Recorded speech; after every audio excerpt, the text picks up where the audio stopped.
جب تمہارا قادر، جب تمہارا قادر مطلق خدا ہو جائے گا۔ اعوذ باللہ من الشیطان الرجیم، بسم اللہ الرحمن الرحیم۔ سامعین و ناظرین کرام، السلام علیکم ورحمۃ اللہ وبرکاتہ۔ خاکسار سیدنا حضرت مسیح موعود علیہ السلام کی عربی کتاب نور الحق کے اول کا اردو ترجمہ قسطوار پیش کر رہا ہے۔ آج جن صفحات کا اردو ترجمہ پیش کرنا مقصود ہے، ان صفحات میں سیدنا حضرت مسیح موعود علیہ السلام مذہب عیسائیت کے عقیدہ کفارہ پر ایمان لانے والوں کی حالت کو ایک تمثیل کے ذریعہ بیان کر رہے ہیں۔ یہ کہ ان کی حالت ان لوگوں کی سی ہے جن کے پاس ایک دھوکہ باز آ کر یہ بیان کرتا ہے کہ اگر وہ اپنے اموال و زیورات اس کے پاس لے آویں تو وہ ان اموال و زیورات کو کئی گنا کر دے گا، اور پھر وہ ان کو ان کے ہر مال و دولت سے محروم کر دیتا ہے۔ سامعین کرام، اس کتاب کی وجہ تصنیف قدر تفصیل کے ساتھ اس کتاب کے ترجمہ کی پہلی قسط پیش کرتے ہوئے بیان کر دی گئی ہے۔ یہ کہ آپ علیہ السلام نے یہ کتاب اسلام سے مرتد مسلمان مولویوں کو مخاطب کرتے ہوئے لکھی۔ ان میں سے بعض سعادات خاندان سے تعلق رکھتے تھے، اور ان میں سے بعض مرتد ہونے کے بعد عیسائی پادری بن گئے تھے، اور وہ انگریز عیسائی پادریوں کے ہاں اپنے آپ کو بڑے بڑے عالم ظاہر کر رہے تھے، اور وہ اسلام کو نشانہ اعتراضات بنا رہے تھے، قرآن مجید کی فصاحت و بلاغت پر اعتراضات کر رہے تھے، اور سیدنا حضرت محمد رسول اللہ صلی اللہ علیہ وآلہ وسلم کو گالیاں دے رہے تھے۔ ان حالات میں آپ علیہ السلام نے یہ کتاب نور الحق عربی زبان میں ان کو انعامی چیلنج دیتی ہوئے لکھی، یہ کہ اگر وہ واقعی عالم ہیں تو اس کتاب کے بالمقابل عربی زبان میں کتاب لے آویں، مگر وہ عاجز آ گئے۔ آپ علیہ السلام اپنی اس کتاب میں اسلام سے ایک مرتد مولوی عماد الدین کے اس کی کتاب توزین الاقوال میں اسلام کے خلاف اٹھائے گئے اعتراضات کے جوابات بھی دے رہے ہیں، اور یہ بھی بیان کیا جا چکا ہے کہ یہ کتاب عربی زبان میں ہے، اس لیے اس کا اردو ترجمہ بھی عربی ادب کو ملحوظ خاطر رکھتے ہوئے کیا گیا ہے۔ اس کتاب میں بڑے بڑے مضامین بیان ہوئے ہیں، اور بخوبی معلوم ہو رہا ہے کہ یہ کتاب روح القدس کی خاص تائید سے لکھی گئی ہے۔ سامعین و ناظرین کرام، پروگرام کو آگے بڑھانے سے قبل درخواست ہے کہ اگر آپ کو یہ پروگرام پسند آئے تو اسے لائک کریں، اپنے دوستوں اور فیملی ممبر سے شیئر کریں، اور اس چینل کو سبسکرائب کریں۔ جزاکم اللہ تعالی احسن الجزا۔ خاکسار سیدنا حضرت مسیح موعود علیہ السلام کی عربی کتاب نور الحق کے اول کا اردو ترجمہ قسطوار پیش کر رہا ہے۔ سیدنا حضرت مسیح موعود علیہ السلام مذہب عیسائیت کے عقیدہ کفارہ پر ایمان لانے والوں کی حالت کو ایک تمثیل کے ذریعہ بیان کر رہے ہیں۔ گزشتہ سے پیوستہ سیدنا حضرت مسیح موعود علیہ السلام فرماتے ہیں، پھر وہ شخص کہنے لگا کہ اے نیکوں کے ٹولو اور اس ولایت کے جگر گوشو، آپ لوگ یقیناً جانیں کہ یہ عمل اسرار میں سے ہے، اور غیروں سے چھپانا اس کا واجب ہے، اور اس کی شرطوں میں سے ہے۔ جو اس کو گوشہ خلوت میں پڑھے، کسی جنگل کے کنارہ پر، اس جنگل میں جہاں نہر بھی جاری ہو، اور اس طرح مجھے استادوں نے سکھلایا ہے۔ اب کیا آپ لوگ اجازت دیتے ہیں کہ میں ایسا ہی کروں اور ٹیلوں کی طرح مال لے کر واپس آؤں، تا تم وہ مال لے کر اپنے شریکوں کے پاس جاؤ جو کسی آنکھ نے نہ دیکھا ہو، اور ان قریب تم ڈیروں کے ڈیر سونا اور خوبصورت مال دیکھو گے، اور بجوز کفارہ مسیح کے نجات دینے میں اس کی کوئی نظیر نہیں پاؤ گے۔ تمہارے دین کے لیے تو کفارہ مسیح کافی ہے، اور تمہاری دنیا کے لیے یہ امیری مقتفی ہے، سو تم دونوں جہانوں میں محنت اور کوشش کرنے سے آزاد ہوگے۔ انہوں نے عرض کیا کہ ہم تیرے حکم کتابیں ہیں، اور ہمارے دل تیرے پاس ہیں، اور آج تو ہماری نظر میں با مرتبہ اور امین آدمی ہے۔ کہا شاباش، ان قریب تم پر خوشی کے دروازے کھلیں گے، اور تمہیں دولت کی کنجیاں دی جائیں گی۔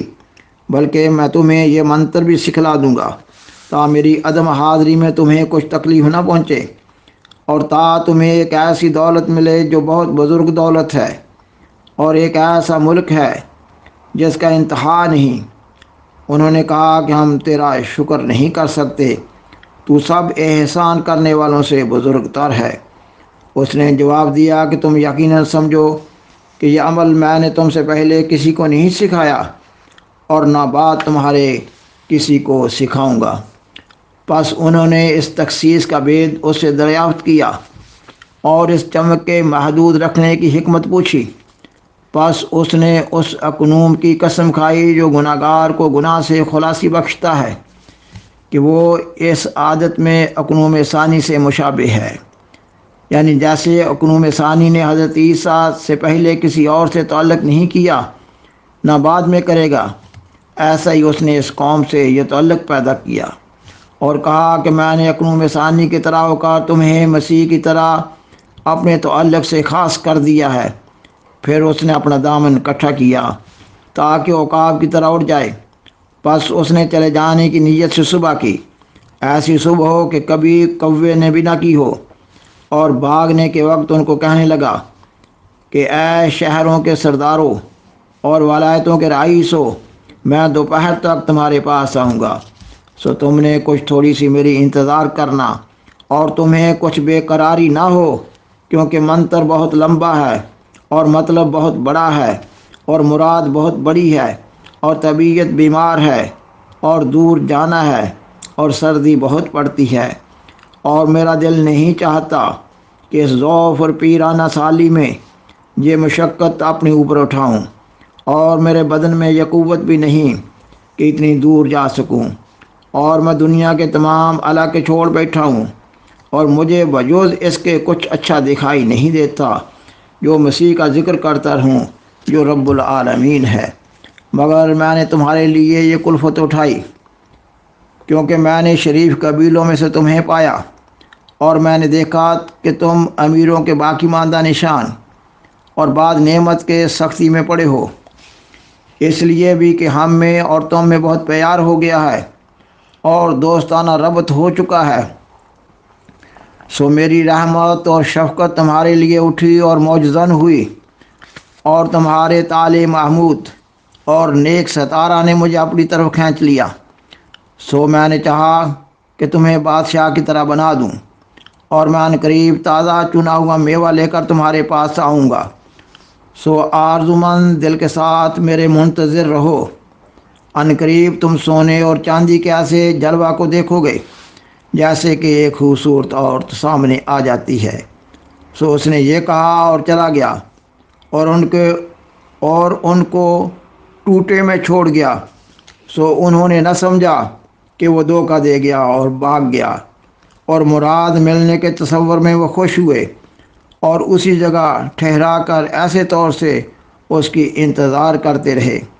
جیسا کہ عید کے چاند کی انتظار کی جاتی ہے، اور جیسا کہ دوست کا منتظر ہوتا ہے، یہاں تک کہ سورج نے شرمندوں کی طرح اپنا منہ چھپا لیا، اور ماتم زدہ اور سخت غمناک لوگوں کی طرح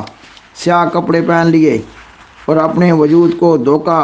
کھانے والوں کے مال کی طرح حساب سے نظر انداز کر دیا، اور منہ زرد کے ساتھ ایسا چھپا جیسا کہ وہ لوگ زرد رنگ کے ہو جاتے ہیں جن کے مال لوٹے جاتے ہیں۔ پس جب کہ انتظار کا زمانہ لمبا ہو گیا اور اس مکار کے وعدہ سے وقت بڑھ گیا، جب کہ بہت سا وقت انہوں نے انتظار میں ضائع کیا اور کھل گیا کہ وہ آدمی تو جھوٹ بول گیا، تو سودائیوں کی طرح اٹھے اور ہر یک طرف تلاش کرتے ہوئے دوڑے، اور دائیں بائیں طرف دوڑتے ہوئے گئے، اور بڑے زیوروں کا خیال اور پردہ داری کا بھی فکر تھا۔ پس جب کہ اس کے ملنے سے زن فرزند مردہ کی طرح ناامید ہو گئے، تو روتے ہوئے اپنے منہوں پر گرے اور سمجھ گئے کہ ہمیں دھوکہ دیا گیا ہے، بلکہ ہمارا ناک کاٹا گیا اور قوم سے ہم ہٹائے گئے۔ تب انہوں نے اپنی گالوں پر یہ کہتے ہوئے تمانچے مارے، ہمارے پر وویلا، ہم تو لوٹے گئے، دھوکہ دیے گئے۔ پھر انہوں نے اپنے سروں پر جنگل کا گٹرا ڈال لیا اور ان کی فریاد آسمان تک پہنچ گئی۔ تب قوم ان کے پاس دوڑتی ہوئی آئی اور انہوں نے اس بلا سے جو نازل ہوئی اور اس زخم سے جس کا شگوفہ نکلا اور اس مصیبت سے جس نے دلوں کو گلایا اور اس حادثہ سے جس نے بے قراری پیدا کی دریافت کیا اور مصیبت کی تفصیل دریافت کی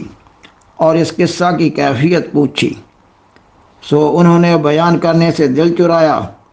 کیونکہ وہ لوگوں کے لعن طعن اور خاص و عام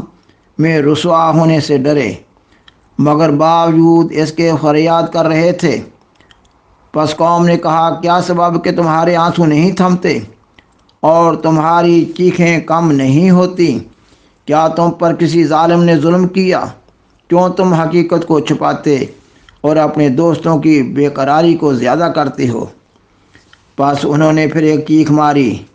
جو ایک زیاں رسیدہ مارتا ہے، اور چھپے ہوئے غم کے ظاہر کرنے سے شرم کی۔ پھر قصہ کو کھول دیا اور غصہ ظاہر کر دیا، اور نہیں چاہتے تھے کہ ظاہر کریں،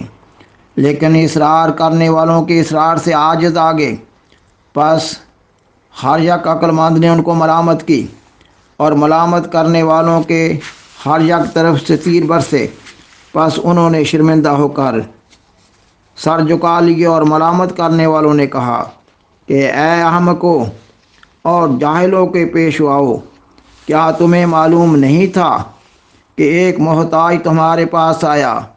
جس کی بعیثی کھلی کھلی تھی اور اس پر پرانی چادریں دھوئیں کی طرح تھی؟ سو جو شخص آپ ہی پرانی چادریں رکھتا تھا وہ تمہیں لباس فاخرہ کہاں سے دیتا